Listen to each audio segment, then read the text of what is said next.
চট্টগ্রাম মানে শুধু পাহাড় সমুদ্র নয়, বরং শত বছরের ঐতিহ্যের এক অনন্য মিলনস্থল। এই ঐতিহ্যের অন্যতম উজ্জ্বল দৃষ্টান্ত হলো জব্বারের বলি খেলা।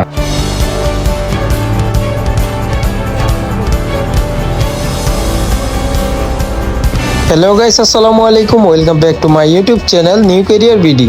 জব্বারের বলি খেলার সূচনা হয় 1909 সালে। চট্টগ্রামের বাদশা মিয়া জব্বার সওদাগর এই খেলার প্রবর্তন করেন। মূল উদ্দেশ্য ছিল তরুণদের শারীরিক সক্ষমতা বৃদ্ধি করা এবং ব্রিটিশ বিরোধী আন্দোলনের জন্য তাদের প্রস্তুত করা। প্রতি বছর চট্টগ্রাম শহরের লালদিঘির ময়দানে এই ঐতিহ্যবাহী খেলা অনুষ্ঠিত হয়। বাংলা পহেলা বৈশাখ উপলক্ষে এটি আয়োজন করা হয়। বলি খেলা মূলত একটি কুস্তি প্রতিযোগিতা। এখানে দেশের বিভিন্ন অঞ্চল থেকে শক্তিশালী বলীরা অংশগ্রহণ করেন। দুজন মুখোমুখি হয়, নির্দিষ্ট নিয়ম মেনে কুস্তি চলে। দুজন বলি মুখোমুখি হয়, নির্দিষ্ট নিয়ম মেনে কুস্তি চলে। যে প্রতিপক্ষকে মাটিতে ফেলতে পারে সে হয় বিজয়ী। এই খেলাকে কেন্দ্র করে বিশাল মেলা বসে, যা স্থানীয়ভাবে বৈশাখী মেলা নামে পরিচিত। হাজার হাজার দর্শক উপস্থিত হয়। দেশ বিদেশের পর্যটকরাও ভিড় করেন। স্থানীয় সংস্কৃতি, খাবার ও পণ্যের প্রদর্শনী হয়। জব্বারের বলি খেলা শুধু একটি খেলা নয়, এটি বাঙালির ঐতিহ্য ও সংস্কৃতির প্রতীক। এটি চট্টগ্রামের গর্ব,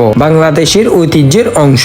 নতুন প্রজন্মকে ইতিহাসের সঙ্গে যুক্ত করা। আধুনিক যুগে এই ঐতিহ্য কিছুটা হারিয়ে যাওয়ার আশঙ্কায় রয়েছে। তরুণদের আগ্রহ কমে যাওয়া, পর্যাপ্ত পৃষ্ঠপোষকতার অভাব। তবে স্থানীয় প্রশাসন ও সংস্কৃতি প্রেমীরা এটিকে টিকিয়ে রাখতে কাজ করে যাচ্ছেন। জব্বারের বলি খেলা আমাদের ইতিহাস, শক্তি ও সংস্কৃতির এক জীবন্ত প্রতিচ্ছবি। এই ঐতিহ্যকে টিকিয়ে রাখতে আমাদের সকলের সচেতনতা ও অংশগ্রহণের প্রয়োজন।